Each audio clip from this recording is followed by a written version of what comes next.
हम और आप अष्टानक महापर्व के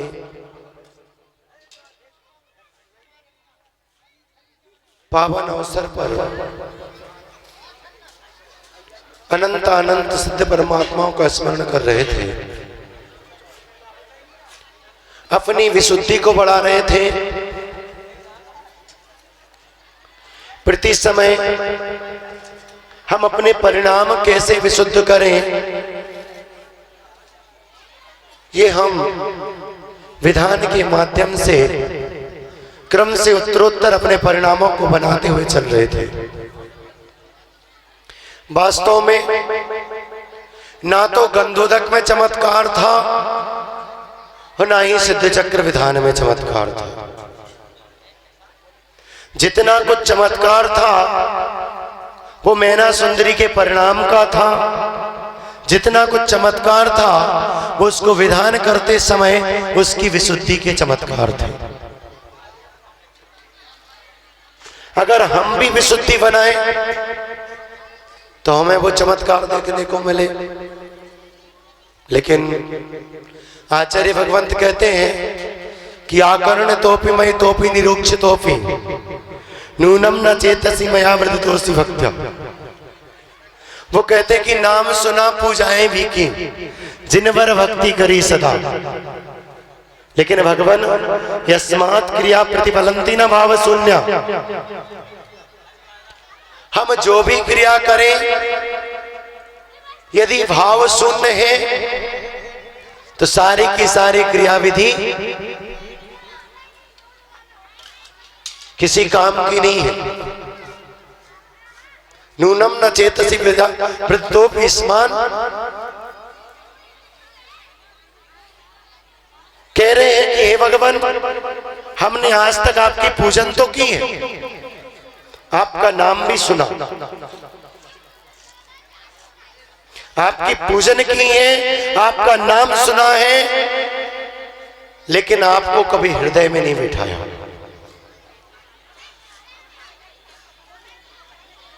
इसलिए मैं संसार में दुखों का पात्र हुआ हूं। आज तक यदि हम संसार में दुखों के पात्र बने हुए हैं तो उसका एक ही कारण है कि भगवान आपको मैंने अपने हृदयासन पर नहीं बिठाया। बस 3 चावल और 9 चावल छांट करके हम भगवान को उस 2 टके के ठोने पर बिठाते रहे, लेकिन हृदयासन पर कभी भगवान को विराजमान नहीं किया। जब हृदयासन पर भगवान विराजमान नहीं हो रहे हैं आपके भावों से, वैसे तो भगवान नहीं आता। तुम रहते आवागमन आह्वानन कियो निज भाव में, विधि यथाक्रम निज शक्ति सम पूजन कियो अति चाव में, करहूं विसर्जन भाव ही में, तुम चरण की शरण दे बंदो तुम्हें कर जोर कर उद्धार जामन मरमत। आप नहीं आते हो, आप उस गति को प्राप्त हो गए हो जहां से आना संभव नहीं है। आप चाहते भी हो कि मैं इनकी कष्ट दूर करने के लिए आ जाऊं, क्यों श्रीपाल जी? आएंगे क्या वो? नहीं आएंगे ना। हाँ, यदि आपके भाव उज्जवल हैं, आपके परिणाम निर्मल हैं, आपके परिणामों में विशुद्धि है, तो उनके नाम स्मरण मात्र से ही तुम्हारे बिगड़े काम बनते चले जाएंगे। और यदि मात्र हम द्रव्य की ओर ही अपनी दृष्टिपात किए हो,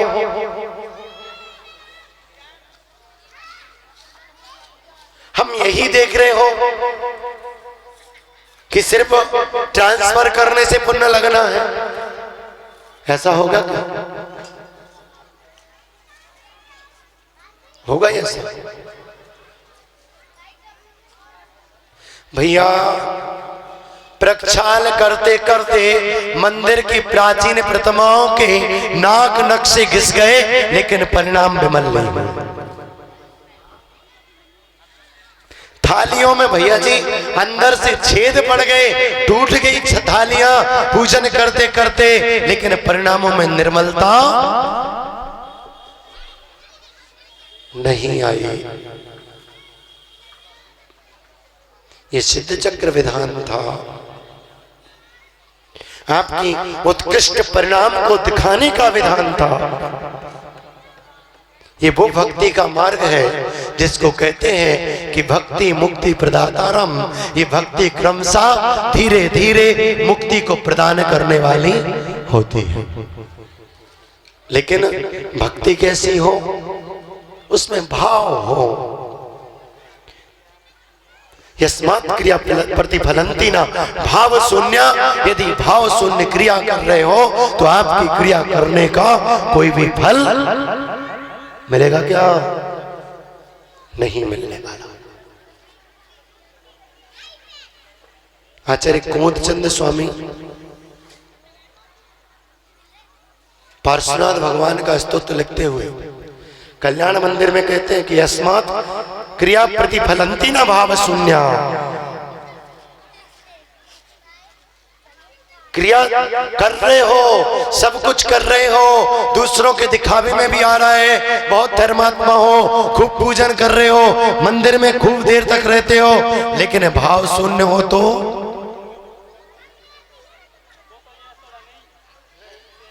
पता चला।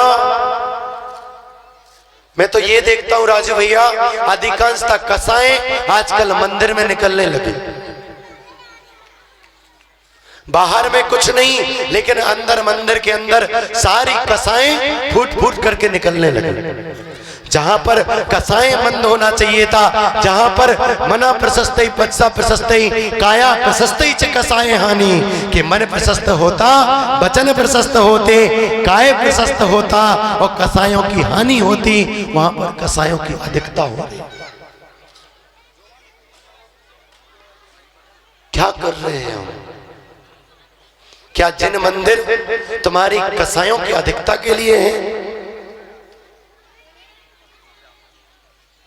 वहां जाते हो परस्पर में बैर विरोध बढ़ जाते हैं, उधर जाते हो परस्पर में ईर्षा भाव बढ़ा लेते हो, उधर जाते हो परस्पर में एक को देख करके दूसरे से द्वेष की भावना उत्पन्न हो जाती है, वहां जाते हो तो जिनवाणी का श्रवण तो नहीं होता, लेकिन संसार की बातें प्रारंभ हो जाती है। चल क्या रहा, हम कर क्या रहे हैं? त्रिलोकीनाथ के सामने जाकर के हमें अपने किए हुए दोषों की आलोचना गरहा निंदा करना चाहिए, और वहां जाकर हम दोषों को और उपार्जित करने में लगे। विचार करो, अब नहीं बदले तो फिर कब बदलोगे? फिर लग रहा आप लोगों का ध्यान इधर उधर है, हमारी तरफ ध्यान ही नहीं है।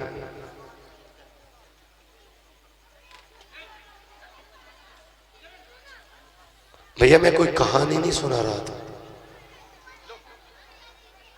वो हकीकत बता रहा हूं, जो हकीकत आज वर्तमान समय में सबसे ज्यादा देखने को मिलती है कि जिनालय आज कसाईयों के कारणभूत बन गए और बनाने वाले हम स्वयं हैं। राजू भैया ईमानदारी से बताना, सत्य सत्य बताना, यदि किसी के घर में विवाह हो, उसका निमंत्रण आए तो आप जाओगे कि नहीं? और यदि उसने उसी ने जिसके यहाँ विवाह है वो आपका एंटी ग्रुप का है और कोई धार्मिक अनुष्ठान किया, फिर आप जाओगे कि नहीं? नहीं जाओगे, क्योंकि विरोध उससे नहीं है, विरोध धर्म से है। अधिकांश तो देखता हूं, जहां देखता हूं यही देखता हूं कि जब जब धर्म के कार्य आते हैं तब तब हम अड़चने डाल करके अलग थलग हो जाते हैं, लेकिन जब संसार बढ़ाने के काम आते हैं तब हम सब एकजुट होकर के बड़े हर्षोल्लास के साथ मना लेते हैं। ये क्या हमारा धर्म है? हम देखते हैं यदि धर्म का कोई आयोजन हो रहा हो तो 50 लोग राजू भैया टांग खींचने वाले होंगे, नहीं ऐसा नहीं करो, ये अच्छा नहीं है, वो अच्छा नहीं है। किसी की शादी में तुम जाकर के बोल के आओ कितने आइटम मत बनवाना। किसी को बोल के आए हो कि भोजन जमीन पे बैठा के करो, बफर मत कराओ, ये हमारा कल्चर नहीं है। क्यों नहीं बोलते हो वहां पर? सिर्फ तुम्हारे कसायों की पुष्टि धर्म मार्ग में ही हो रही है। सिर्फ मान माया लोभ सब कुछ धर्म मार्ग में ही लग रहा है, अन्य किसी के बीच में तो तुम बोलते ही नहीं हो। अरे भैया, धर्म के मार्ग में जितनी जितनी अड़चने, जितनी जितनी आप बाधा उत्पन्न कराओगे, उतने उतने अंतराय कर्म बनते चले जाएंगे। फिर तुम किसी के पास जाना कि मेरा व्यापार नहीं चल रहा, मेरा दान करने का मन नहीं हो रहा, मेरे को लाभ नहीं हो रहा। कैसे होगा लाभ? कैसे लाभ होगा जब इतना प्रबल अंतराय कर्म बांध बैठे हो? तो छूटे कैसे? विचार करो, क्या धर्मायतन कसायों की पुष्टि के लिए है या कसाई की हानि कराने के लिए? आपसे पूछता हूं, किसके लिए है? एक स्वर में तो बोलो, धर्मायतन किसके लिए है? किसके लिए है? किसके लिए है? अच्छी साड़ी पहन के लिपस्टिक लगा के और भगवान के सामने जाने के लिए? उनको क्या दिखाना है? उनको क्या दिखाना जो तुम्हारे अंदर के स्वभाव को भी जानते हैं? बाहर में क्या दिखाना? उनको क्या दिखाने जा रहे हो? अरे प्रदर्शन में मत अटको, प्रिय दर्शन की ओर नजर लगाओ। प्रदर्शन तो बहुत किए, बहुत प्रदर्शन कर लिए, प्रिय दर्शन की ओर लौटो। हम अपनी आत्मा की ओर अभिमुख हो। शरीर को सजाने से कुछ नहीं होता। आचार्य पूज्यपाद स्वामी कहते हैं, यद देहस्य उपकाराय तद जीवस्य अपकारकम, यद जीवस्य उपकाराय तद देहस्य अपकारकम। यदि देह का उपकार करने में लगे हो तो आत्मा पतन की ओर जाएगी, और अगर आत्मा का उत्थान करने का ठान लिया है तो शरीर की ओर मोह मत करो, वो तो क्रश होगा ही होगा। दोनों ही बातें। अगर आत्मा का उपकार करना चाहते हो तो निश्चित है कि देह का अपकार होगा, और अगर देह का अपकार कर रहे हो तो आत्मा का अपकार होगा। विचार कर लेना, हमें आत्मा को पुष्ट करना है, आत्मा को परम पवित्र बनाना है, धर्म मार्ग में अड़चन युक्त नहीं बनना है, अंतराय कर्म से बचना है। तो हमें भी धर्म आयोजनों में, धार्मिक गतिविधियों में किसी प्रकार से अड़चन ना बनते हुए, अपितु अनुमोदना का कारण बनते हुए उस कार्य को बड़े उत्साह के साथ स्वीकार करते हुए, कंधे से कंधे मिलाकर के सभी लोगों का सहयोग करते हुए उस कार्य की अनुमोदना कर लेनी चाहिए, ताकि हमारे आए हुए कर्म हमसे छूट जाएं, हमें दानांतराय आदि ना बने। इसी मंगलमय भावना के साथ बोले अनंत अनंत सिद्ध परमेष्टि भगवान की। भैया जी एक भजन देना था, एक भजन सुनाना था। सुनाओ। सच बताओ, सुना दो? सुनाऊं आपको भजन? भैया जी जैसी आवाज नहीं है, लेकिन सुनाने का प्रयास करता हूं। मेरा खुद का लिखा हुआ भजन है। करमवा वेरी हो गए हमार, करमवा वेरी हो गए हमार।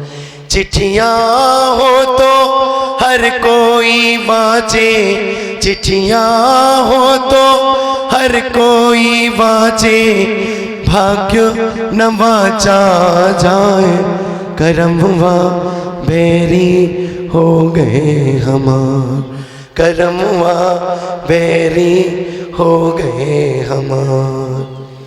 मैं तो पिता की रही लाडली कोड़ी के संग ब्याह, भाग्य ने मुझको ऐसा मारा बन बैठी हूँ अभा।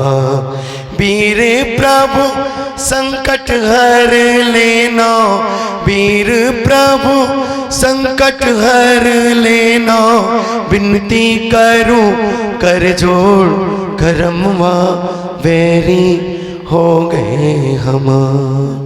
आगे बन बन भटके संग पति के छिल गए मेरे पाँव। धूप लगे और प्यास लगे तो ना पानी ना छाओ। पूरब कैसे कर्मों किए हैं, पूरब कैसे कर्मों किए हैं, जो फल अब हम पाए करमवा बैरी हो गए हमार। करमवा बैरी हो गए हमार। स्वार्थ के सारे रिश्ते नाते कोई काम ना, ना भैया ना मात पिताजी सब स्वार्थ भरमा। अखिलेश्वर की शरण में आए विनती करूं कर जोड़ करमवा बैरी हो गए हमार। करमवा बैरी हो गए